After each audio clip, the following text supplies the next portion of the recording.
If you are a startup looking to grow in Cambridge, the Bradfield Centre offers a range of flexible membership packages which put you in control of your office and home working mix. There's a vibrant, collaborative atmosphere, on-site cafe, plenty of green outside space, and regular member social events. For more information, visit bradfieldcentre.com or call 01223 919 600. Welcome to the Cambridge Tech Podcast, talking all things technology from the heart of the UK's tech capital.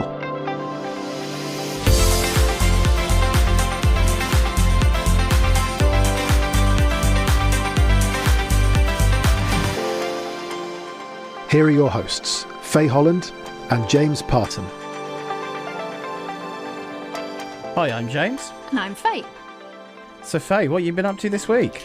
Well, we took the podcast on the road this week, didn't we? We did. A little road trip. It was nice, wasn't it? It was. So without boring everyone with a long, convoluted story, I ended up getting an invite to this Cambridge History of Innovation project, aptly shortened to CHIP.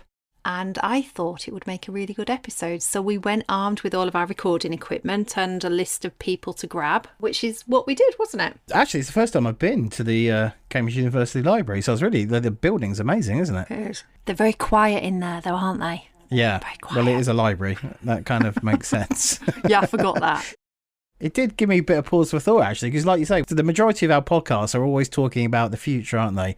People building new businesses, people building new programs to support entrepreneurs. It's all about building for the future. So it's actually quite poignant, I thought, to listen to everyone with the speeches talking about just the rich history of everything that's gone before in Cambridge.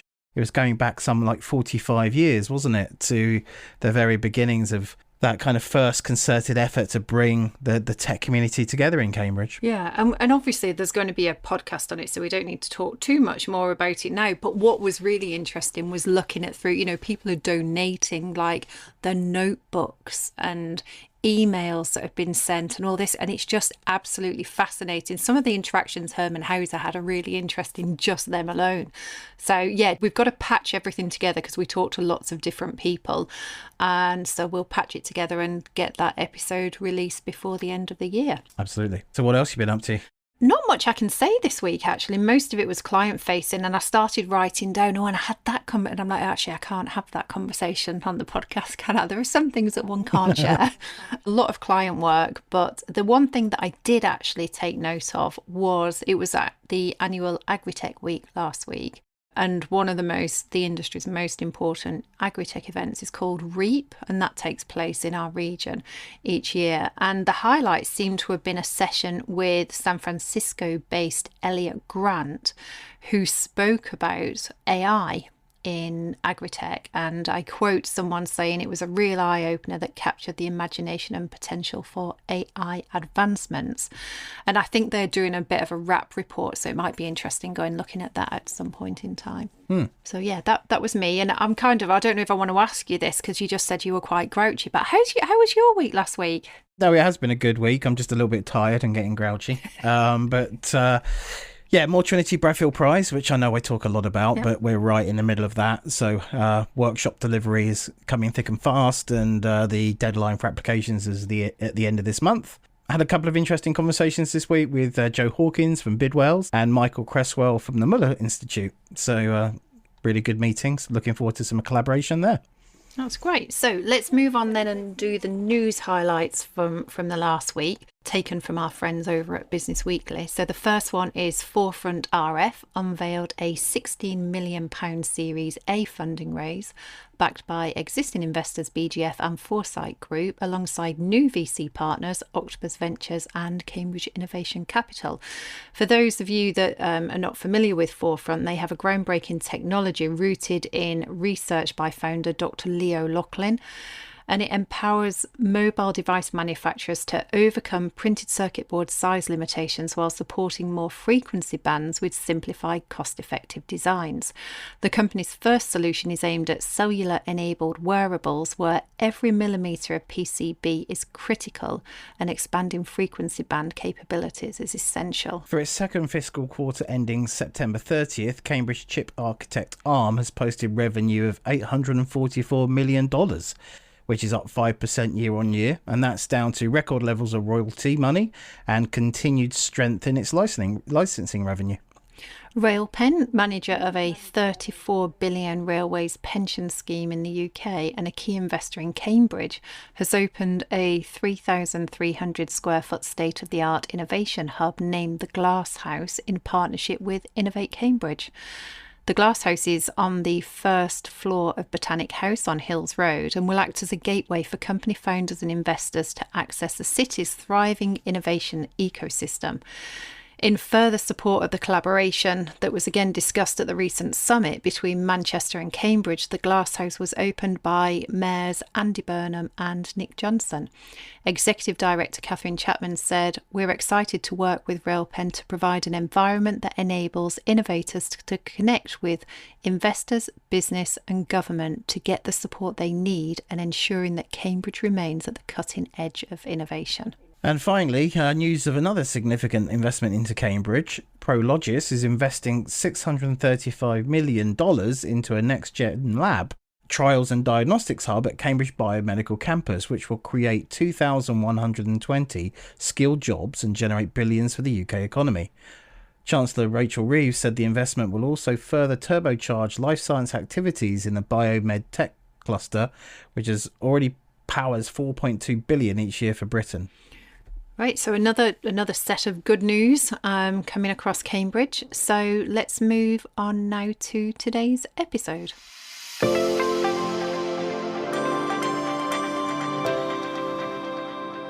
So welcome to our second part of our conversation with serial entrepreneur David Cleevely.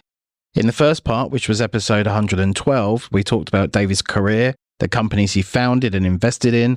And in this second part, we're going to delve a little bit deeper into the Cambridge cluster, the vital work David does with government on policy, and one of David's favourite topics that we've touched on a number of times, serendipity and paying it forward. So David, welcome back, here for round 2 with us. Thank you very much, Faye. So we're going to kick off talking about the Cambridge cluster, like James has said. I think saying that you're passionate about Cambridge is a slight understatement. Listeners will no doubt attest to this. You've been the backbone to so much that we take for granted. So we've talked about Cambridge Angels and lots of the companies in the ecosystem in part 1. One of the other things that you instigated that I'd like to start the discussion on today is co-founding Cambridge Network in 1998. So what's the story? Because there's going to be a story, right? What's the story behind co-founding Cambridge Network? Cambridge Network came out of a number of strands of activity. Herman was very keen on getting investors into Cambridge and wanted to bring analysts to visit so that they could see what was going on firsthand. It turned out that Alec Brewers, who was then the Vice-Chancellor, lived in the same road as me. When I was cycling to analysis, quite often I would meet Alec as he was walking into work. And we would have a chat about various things. And it turned out that Alec was very keen on having a bit more of a vision for Cambridge, which I supported. So at analysis, I produced a report with Alec and some others called Cambridge 2020. Which at that point was probably about 20 years or so into the future. There was also a dinner at what was now the defunct Cambridge University Local Industry Links. And I brought some Malaysians into Cambridge to take a look round to see what was going on.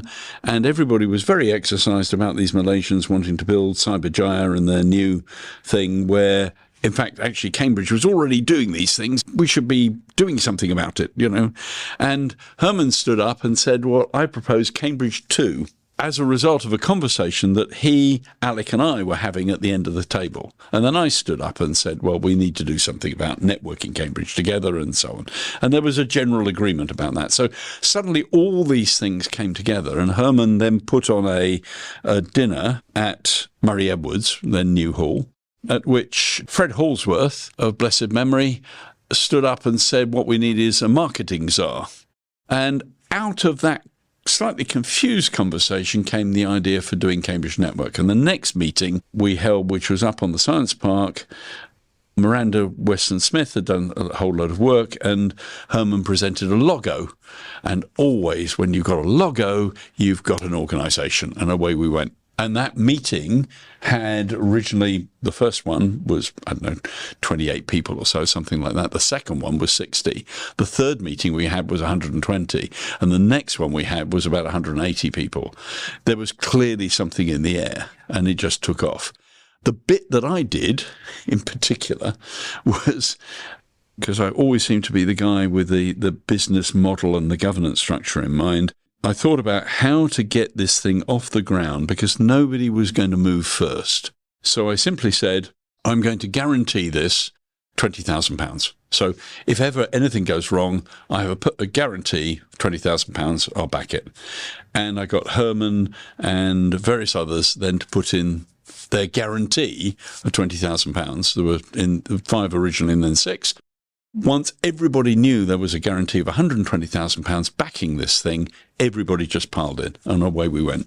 On the subject of co-founding really important organisations and lasting organisations around Cambridge, in your spare time, you also co-founded Cambridge Wireless in 2001, the same year you co-founded Cambridge Angels. I mean, obviously you've got that original telecoms background, but what was the opportunity that you felt that Cambridge Wireless could address? Many years ago, before we had broadband, I discovered that Cambridge was not on the list for the first rollout of broadband-connected cities. As it happened, I was then doing some work with the then Prime Minister, a certain Tony Blair, and I got inserted into Tony Blair's speech in Cambridge when he came up to launch a report that I had authored, a commitment from BT to roll out broadband in Cambridge. And I'd done the deal on that one sitting in restaurant 22, as it happens, with a number of very senior people with BT and Alec Brewers. And I realised, after having done that if Cambridge was going to get the infrastructure it needed, because at that time, if Cambridge didn't have broadband, what on earth was what was going on? And we were about to enter a new wave of 3G. Of course, 3G is now nothing like this thing you need to run your smartphone, but 3G was the bee's knees, as it were. It was the cutting edge at that time. So we formed Cambridge 3G in order to create this marketing presence, right? To then encourage operators to deploy 3G in Cambridge early. And we did. We had the first base stations outside of the test beds in the Thames Valley came to Cambridge because of Cambridge 3G. When 3G rolled out, of course, we changed our name to Cambridge Wireless, but that's another story. But that was all engineered between myself and Jack Lang to shift all of that. That came out of a very specific need, having learned the lesson of, for heaven's sake, we need infrastructure in Cambridge if we're going to stay right at the leading edge. And as we said, Cambridge Wireless has remained a really important organisation locally. One of the organisers of Cambridge Tech Week, the primary organiser of Cambridge Tech Week, and they also operate the 5G test beds. That legacy continues. Yes, and I'm very proud of what Cambridge Wireless is doing. I was chair for a significant amount of time, and occasionally still come back and ask me for a little bit of advice. Is it that a bit of a double-edged sword sometimes in the fact that, with Cambridge Network, you sat on their board and then you left and then you went back and sat on it again, and, they will constantly, I assume, come and pick your brains as being one of the original co-founders? Faye, I don't mind that, coming back and asking me questions, as long as, I'm not encumbered. Being a formal chair role is a big job, right? Being an occasional advisor, I mean, before I came to do this podcast, I was sitting over there and giving some old mates from Cambridge Wireless some advice, right? That's fine. I'm very happy to do that. Perfect. So just on a broader Cambridge conversation, and I don't want to talk policy now, so I'm talking very specifically for the tech ecosystem. You know, we've got Innovate Cambridge that's just launched. We had the summit a few weeks ago.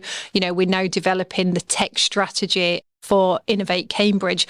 What do you think we need to be doing to keep Cambridge highly competitive moving forward from a tech point of view? I think we need to have a collective view about what scale means. I'd say that scale as it has happened in Silicon Valley is absolutely not the model we want to follow.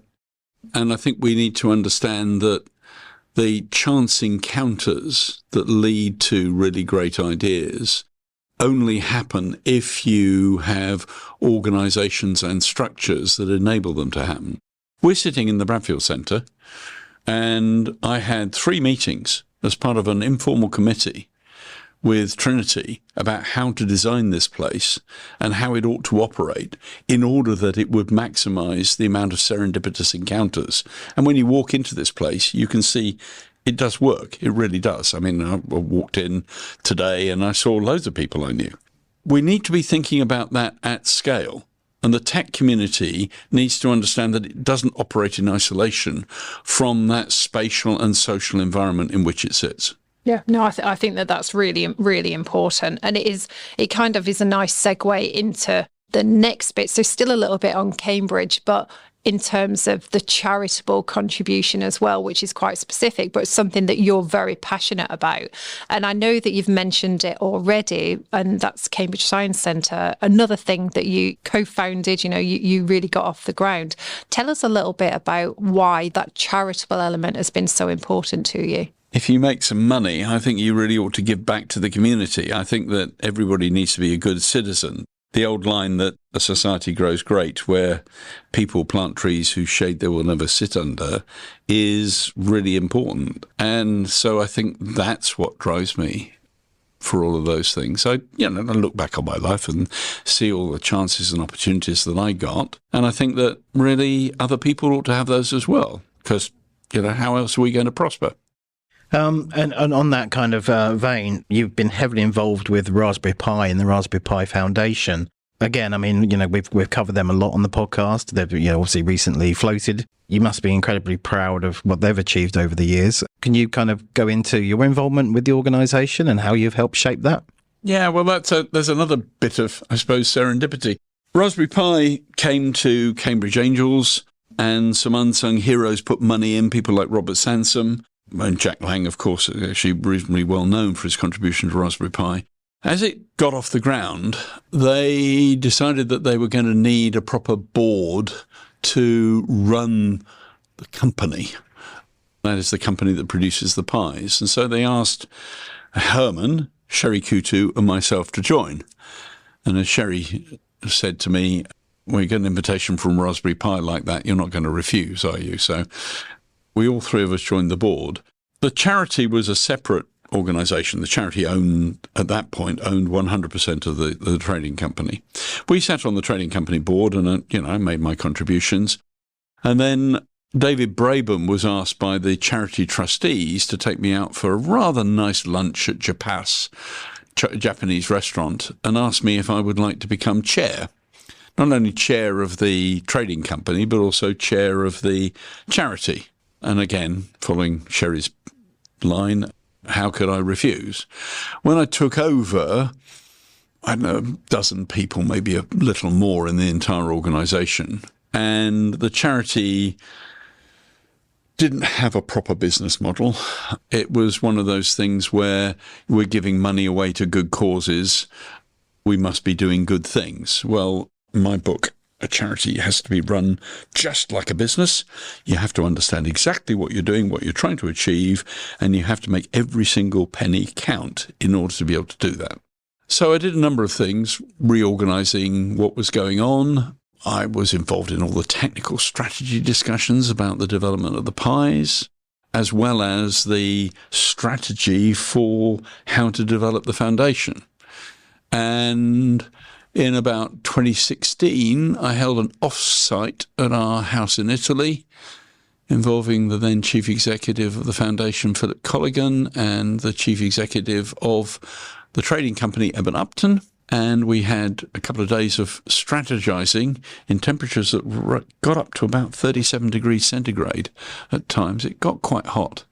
Not the discussion, but just the actual temperature.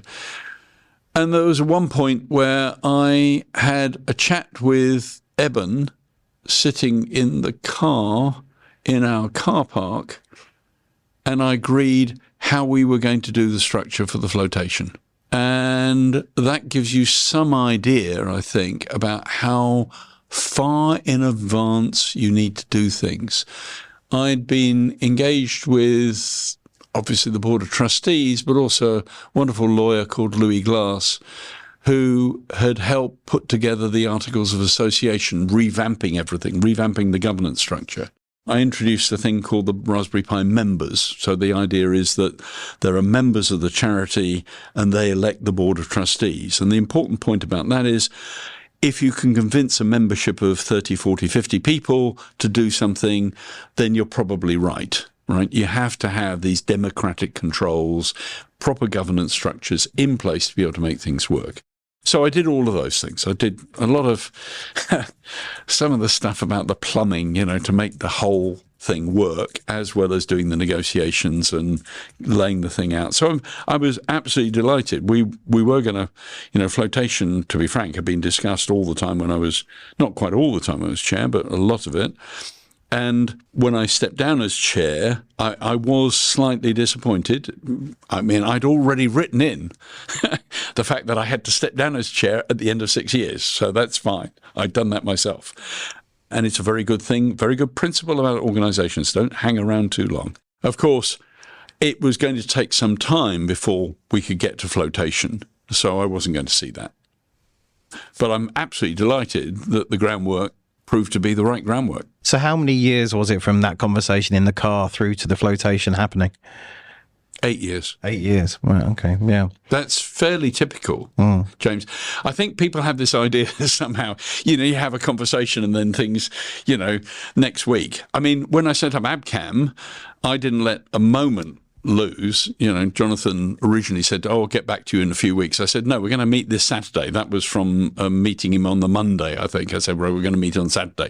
Some things you have to do really, really quickly. But where you're doing long-term strategy like that, you've got to accept that these things are going to take years to come to fruition. And what you want to be in a position of, when they happen, you want to say to yourself, I'm really glad I did all those things 3 years ago, 5 years ago, 8 years ago, because that has enabled us to do what we're doing now. I think it's a really interesting point as well, though, because I agree with you that if you're sitting on a board, there is a natural time when you need to move on from the board and get new people and new opinions in. But it's also quite hard because you've done that work and, things may not carry on quite the same way. So, but that I guess that's just nature of the position, isn't it? On the other hand, Faye, if you've done a good job with a good strategy that's solid and you have got the board to agree, okay, other people coming in may vary things a little bit away from it, but it ought to be fairly robust. Yeah. So I'm going to move us on in the conversation now. Thinking of good strategy and good policy, let's talk about public policy and government, shall we? So we talked in the first part of your recording about the budget. You've always been extremely involved in public policy and the relationship with government locally, nationally. Not just technology, but actually, like you talked about in the first part, what does it actually mean to us as residents in terms of decisions that are made? So what I'd like to do is get, you're like supremely busy and you still manage to do all of those things. Why for you is it so important that you are actively involved? And what are some of those key moments that you can look back on and say, that's what I've done in the area of public policy?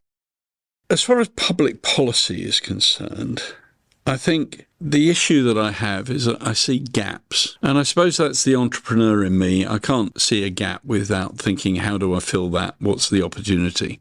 And the gap in particular that I see with Cambridge and its growth is quite simple, really. If you've got something which is growing and doubling in size every 10 years, it's very difficult for people to recognise that you're twice as big after 10 years, you're 4 times as big after 20 years, you're 8 times as big after 30 years. Now, I've lived in Cambridge for more than 30 years. If I projected it ahead, I may not, unlikely to live another 30 years, but 8 times the current size? And I don't want us sleepwalking into disaster. And it would be a disaster. Something of that kind of scale, if we don't think about it really carefully, there's a good chance of not being a very nice place to be. The corresponding thing, when I put the terms of reference together for the Cambridgeshire and Peterborough Independent Economic Review and help put that together and raise the funding and so on, and doing that with Cambridge Ahead, the fundamental point there was to say, look, let's look into the future. Let's see how this stuff is going. I was really going back to my time with the Long Range Studies Division, where I started my first proper job, even though I didn't treat it quite like a proper job, to be honest, but still. That needs to be thought about. It's very difficult for people to understand how to coordinate transport and electricity and water and health and education, and to do that in a circumstance where things are growing really fast. At first, when I got involved in all of this, it was all exciting, and I got involved with e-commerce and government policy. I was on one of the boards of the Ministry of Defence. I helped write the government white paper on communications, which brought about Ofcom, all those kinds of things. They're very interesting.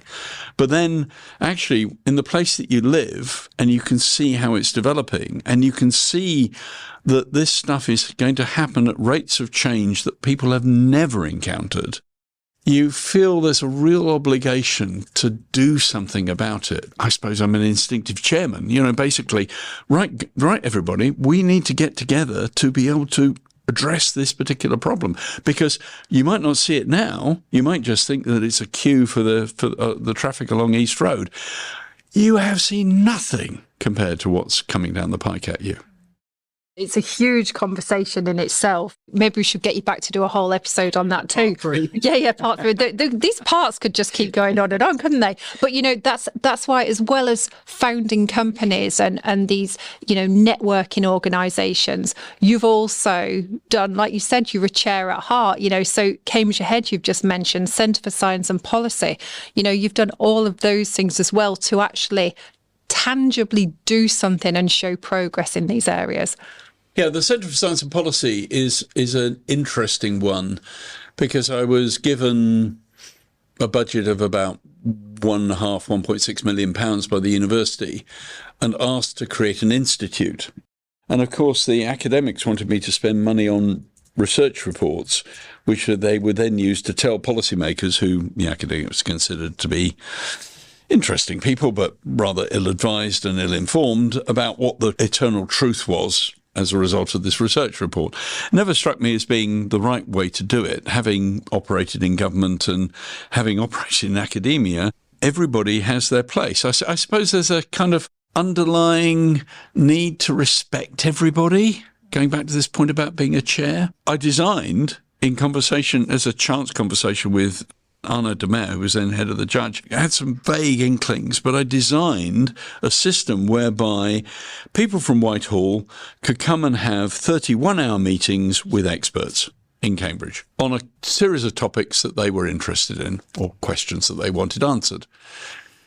And the result is that there's now been about 14,000 meetings between people from Whitehall and people in Cambridge. And we've had over 600 of these fellows through. Cambridge is now the best networked university with government that there is in the United Kingdom. And that was the strategy. It was to use what I'd understood with Cambridge Network and with Cambridge Wireless and the way that Cambridge Angels had worked, to then actually turn that into something operational, so that you would actually then deliver something which was going to be completely unexpected. Various other universities have now copied the idea. When I did it, nobody had done it.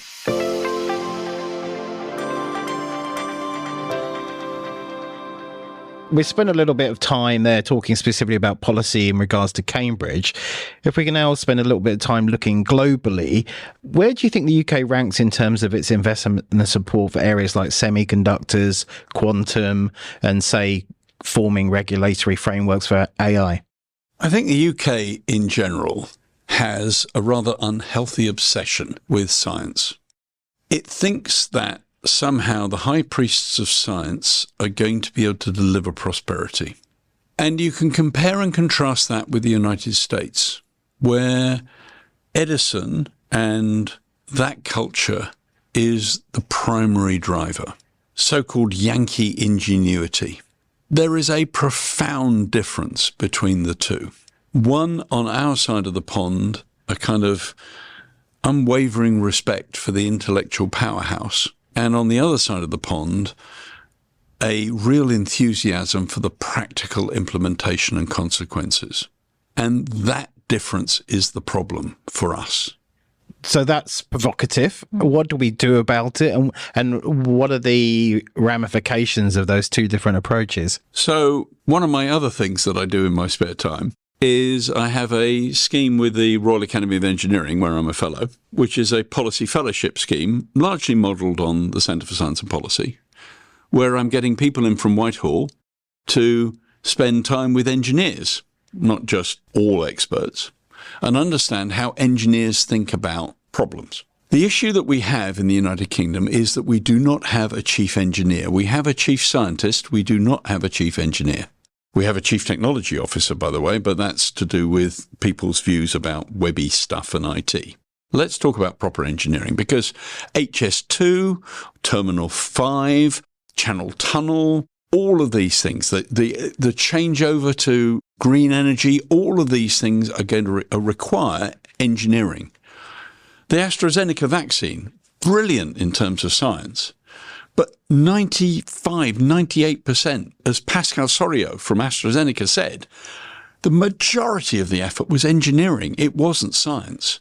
Because if you're going to make vaccine at scale and you're going to deliver it, that's engineering. It's not science. In the UK, unlike in America or in Germany, or probably more importantly for the long run for us in China, they think engineering is really important, and engineers play a massive role in government and in policy.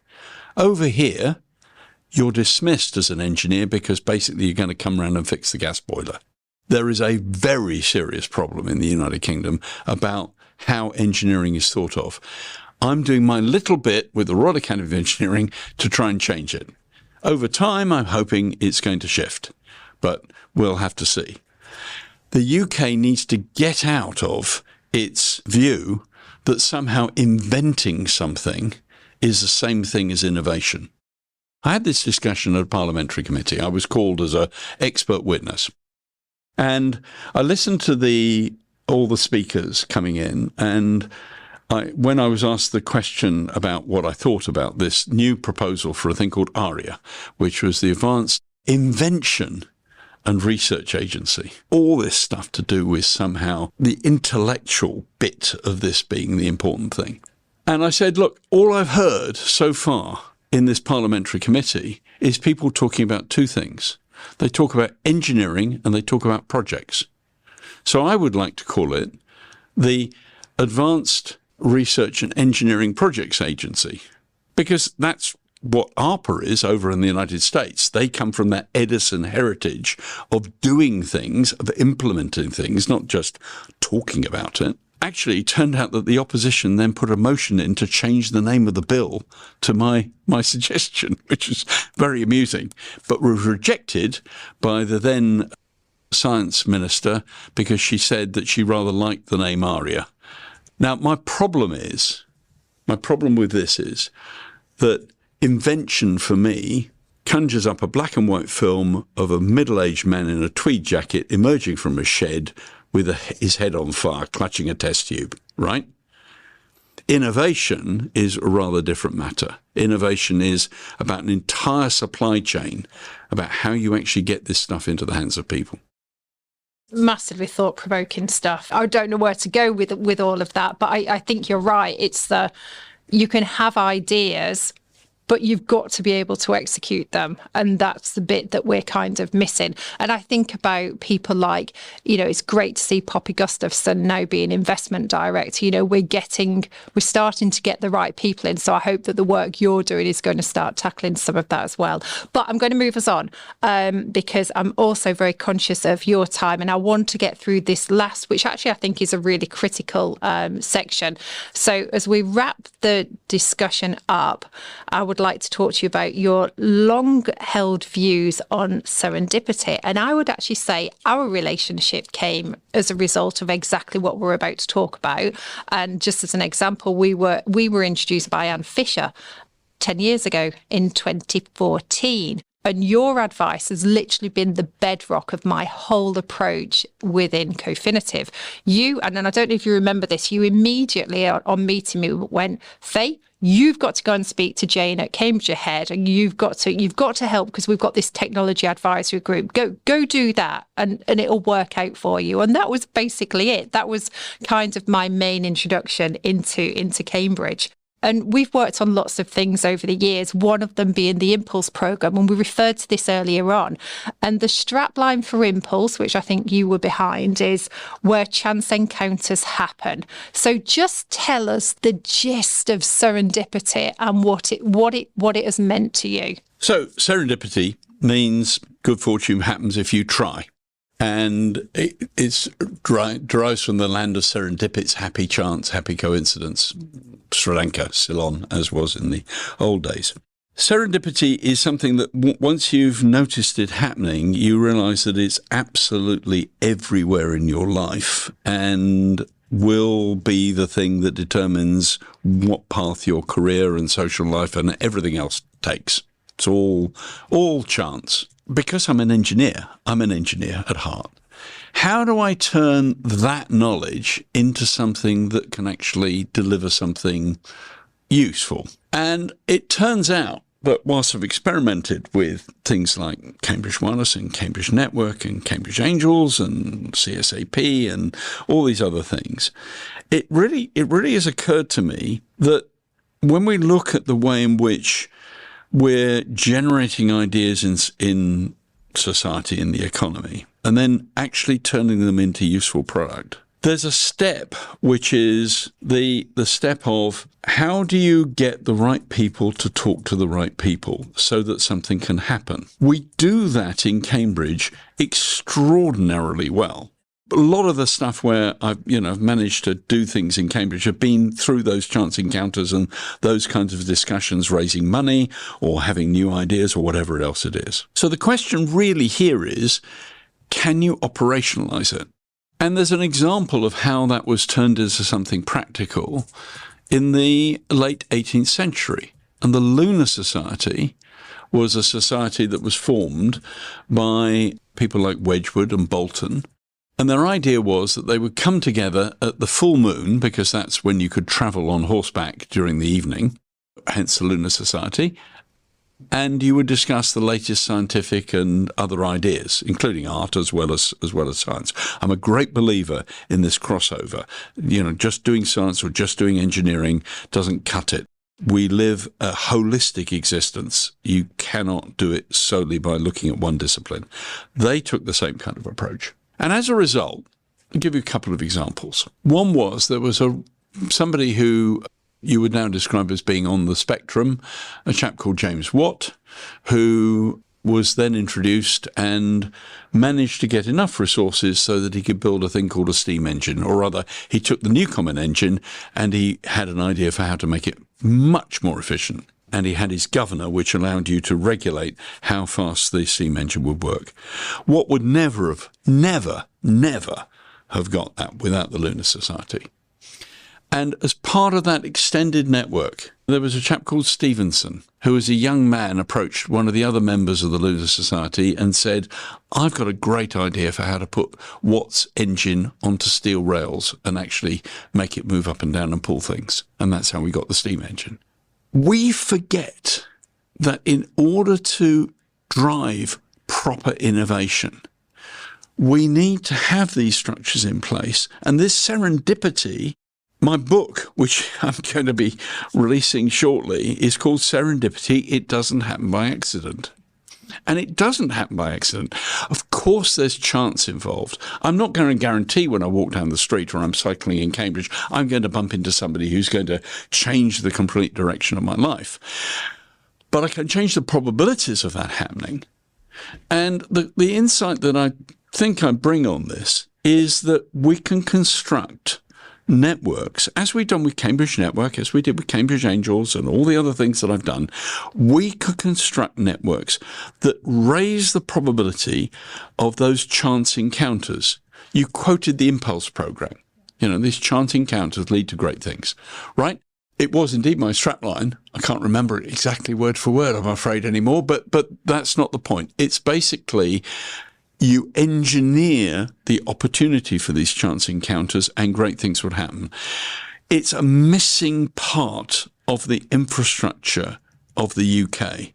Going back to industrial strategy and where we get to, I think we need to put in place organisational structures similar to my Policy Fellows programme at Cambridge and Royal Academy of Engineering, that will enable those interactions to take place. They will seemingly be random, but they will shift the probability. In the same way as I put two chemicals into a flask and they react very slowly, but if I put a catalyst in there, they will react really quickly, because the catalyst gives you the surface by which the molecules can actually meet and do their thing. And was that an exclusive with the book title there? Was that an exclusive for the podcast? Did we just hear that? It's an exclusive at the moment. Well, we'll get you back on for the book launch. We'll get you back on. Thank you. We've covered so much there.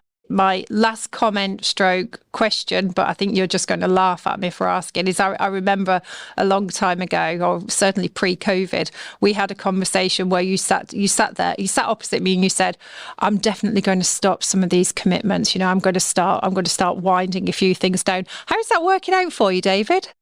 It's working out very well, Faye. I'm not doing anything like the amount that I used to do. I mean, I took my grandson snowboarding at Milton Keynes yesterday for the entire day. It's not something I would have contemplated being possible when we had that conversation. No, I have written out plans for how I've done that. Stepped down from Raspberry Pi, stepped down as chair of Cambridge Science Centre. I've got two major companies that I'm chair of, Focal Point Positioning here in Cambridge, and Chemify, which is based up in Glasgow, which is the most amazing, fascinating company you will ever come across. We have a general purpose machine for manufacturing any molecule. It is going to completely revolutionise chemistry and biochemistry. Those things are really important for me. I have gone along with Cambridge Ahead, with the policy chair of the policy group, because that's really dear to my heart, as we've covered in the podcast. But generally, I'm trying to find enough time to finish off this blooming book and get it published before Christmas. I'm managing more time with the grandkids, which is great. And that's probably the most important thing. Well, that's great to hear. So thank you so much for being with us today and covering these 2 episodes. Yeah, it's been an absolute pleasure. Thank you, David. Thank you very much indeed, chaps. I've really enjoyed it.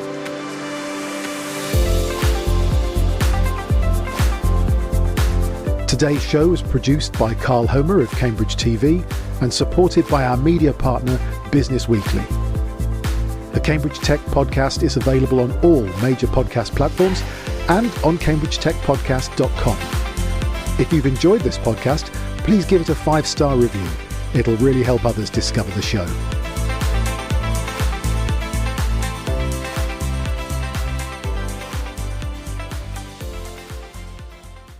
Waterbeach is the thriving new community that offers the best of lakeside living just minutes from Cambridge.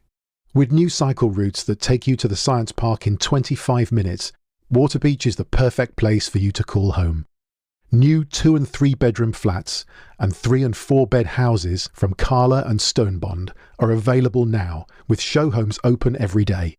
No need to book an appointment, just drop in and discover how you could start your story at Waterbeach. For more information, please visit waterbeachwb.co.uk or email hello@waterbeachwb.co.uk.